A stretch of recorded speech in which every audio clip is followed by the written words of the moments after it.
todos, mi nombre es Karen Michelle Carranza Sierra y yo hago parte del grupo 2 junto a Juan Diego Chaparro, Sebastián Molina y Eric Hernández. Hoy les vamos a hablar de ciertos artículos muy relevantes de la Ley 1123 de 2007, más conocida como el Código Disciplinario del Abogado. Entonces, comencemos. Ahora bien, comenzaré hablándoles del artículo 23 del Código Disciplinario del Abogado, el cual nos expresa cuáles son las causales para que se dé la extinción de la acción disciplinaria, las cuales son dos. La primera es por la muerte del disciplinable, que esto quiere decir que sea por el fallecimiento del abogado, y la segunda es por la prescripción.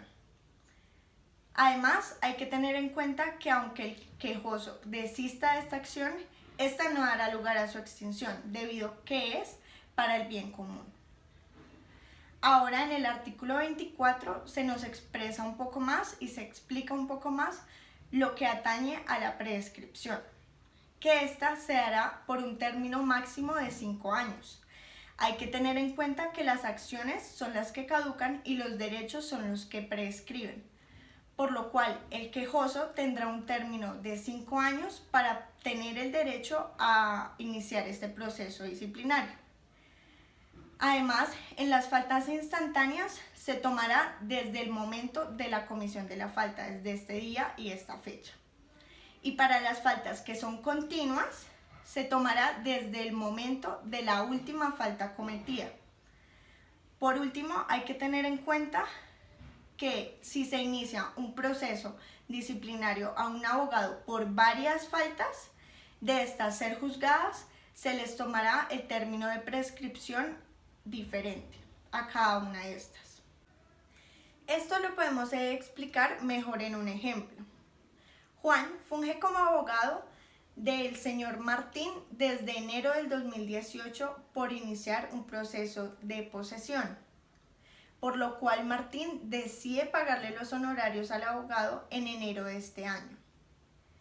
El abogado decide marcharse con el dinero y no iniciar el proceso ni hacerle el seguimiento requerido, por lo cual esto traería graves consecuencias para Martín debido a que no va a poder acceder a la justicia como él lo quería. Ahora bien, al este abogado irse con el dinero, está obrando de mala fe, lo cual es una falta para este código disciplinario. Entonces, Martín va a tener el término de prescripción de 5 años para poder iniciar la acción disciplinaria. Esto significa que si los hechos y la falta fue cometida en el año 2018, en el mes de enero, esto quiere decir que Martín tendrá hasta el 2023 para poder iniciar la acción disciplinaria en enero. Ahora es momento de que hablemos de las incompatibilidades con el ejercicio de la abogacía. La Ley 1123 de 2007, en su articulado 29 y 39, las incluye. Pero debemos determinar primero qué es una incompatibilidad. La Corte Constitucional en sentencia 6903 de 2008 la incluye y nos amplía la definición, siendo esta una prohibición impuesta para ejercer una determinada actividad. Importa por la calidad de la persona que se es y para que ésta no sea ejercida de manera simultánea, salvo excepción contra ley. Mira que es la incompatibilidad, también podemos encontrar en el artículo 39 de dicha norma que esta es una falta disciplinaria ante los deberes del abogado. ¿Por qué es una falta disciplinaria? Porque es la violación de las incompatibilidades para que se pueda expresamente realizar el ejercicio de la abogacía. ¿Pero quiénes son los destinatarios de estas sanciones? Según el artículo 19, son las personas que asesoren, patrocinan y asistan a personas naturales o personas jurídicas, tanto en derecho privado como en derecho público. De igual manera lo serán los funcionarios públicos que se encuentren inscritos en el Consejo Superior de la Judicatura y de igual manera los que se encuentran excluidos o suspendidos de realizar la abogacía, siendo dichas sanciones multa, suspensión o expulsión. Podemos decir, mencionamos anteriormente que en el artículo 19 habla que también incluiría a los que estaban excluidos o suspendidos. De igual manera, se realizaría una investigación aparte para realizar la respectiva multa por el ejercicio indebido de la profesión, ya que debemos recordar que entre los deberes profesionales del abogado, en el artículo 28, en su numeral 14, nos invita a respetar y cumplir las disposiciones legales que establezcan las incompatibilidades para el ejercicio de la profesión.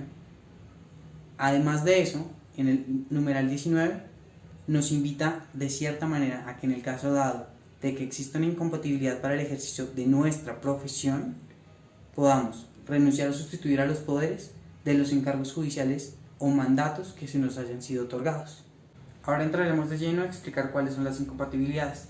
En el artículo 29, numeral primero, nos indica que la primera incompatibilidad para el ejercicio de la profesión es el ser un servidor público, salvo disposición contraria o que el contrato que se haya firmado permita ejercer la abogacía.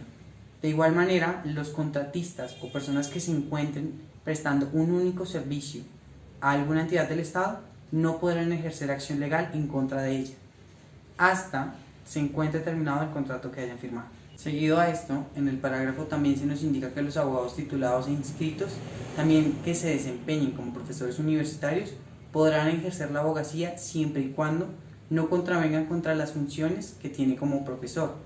Debemos recordar que deben ser instituciones universitarias oficiales, avaladas por el Ministerio de Educación. A continuación, en el numeral segundo del mismo artículo, se nos indica que los militares en servicio no podrán ejercer, con las excepciones del Código Penal Militar. Seguido a esto, en el numeral tercero podemos encontrar que las personas privadas de su libertad, como medida de aseguramiento o dictada por sentencia, tampoco podrán hacerlo, en excepción de que sea en actuación de causa propia.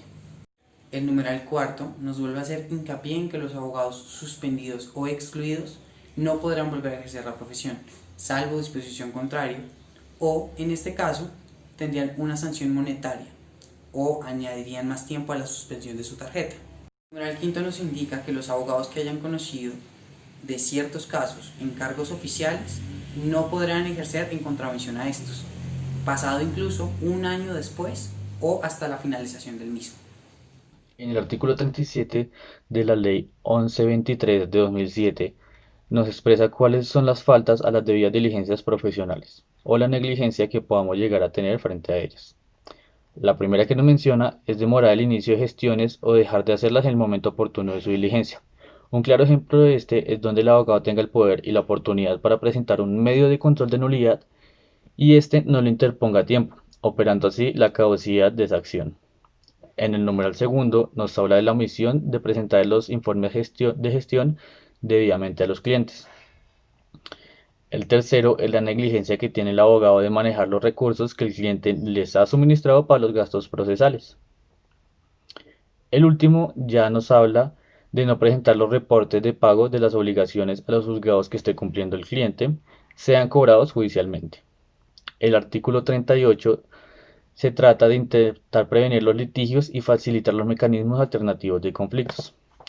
El numeral primero nos habla de no promover litigios que no sean necesarios y de realizarlos ya sea para causarle un mal a la contraparte por causal del cliente. En el numeral segundo nos dice que no se intenten entorpecer los mecanismos alternativos de solución del conflicto, ya sea para que el abogado tenga que extender el proceso y cobrar de más. Buenos días, mi nombre es Juan Diego Chaparro y siguiendo las líneas de mis compañeros en el tema de la exposición que tiene que ver con el estatuto disciplinario del abogado, la ley 1123 de 2007, el artículo 52 nos habla sobre la eficiencia. Los funcionarios deberán ser diligentes en la investigación y el juzgamiento de los asuntos de su competencia de tal forma que garanticen la calidad de sus decisiones y su emisión oportuna.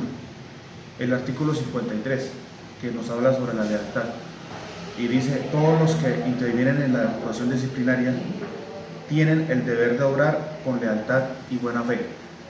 Ahora bien, teniendo en cuenta estos dos artículos y viendo un estudio que se ha elaborado, se habla de que 565 abogados han sido excluidos desde que se instauró el régimen disciplinario. 11.551 abogados han sido suspendidos desde el año 1992 a la fecha. y 839 abogados fueron suspendidos el año pasado, según los estudios aproximadamente. ¿Quién sanciona a los abogados? La Sala Disciplinaria del Consejo Superior de la Judicatura. ¿Cuáles son las principales faltas? Pues impedir el buen desarrollo del proceso judicial, acudir a las audiencias en estado de embriaguez y obrar de mala fe en sus actuaciones. Esto con relación al artículo 53 que acabo de describir.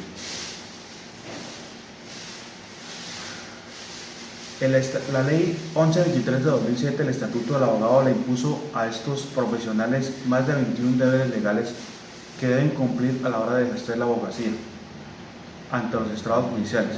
Sin embargo, no todos los profesionales realizan sus actuaciones de forma ética y diligente, con lo que se podrían ver expuestos a múltiples castigos por parte de las autoridades competentes. Las sanciones que reciben los abogados por atentar en contra del Código Disciplinario son multas que oscilan entre los 100 salarios mínimos y la suspensión temporal de la tarjeta profesional y la expulsión total de la abogacía. Además, estas fallas se atenúan de acuerdo con las implicaciones de las faltas que hayan cometido. Entonces, este es como la descripción, el contexto de los dos artículos, del artículo 52 y el artículo 53, que hablan sobre la fe y que tiene que ver con el tema de la lealtad. Muchas gracias.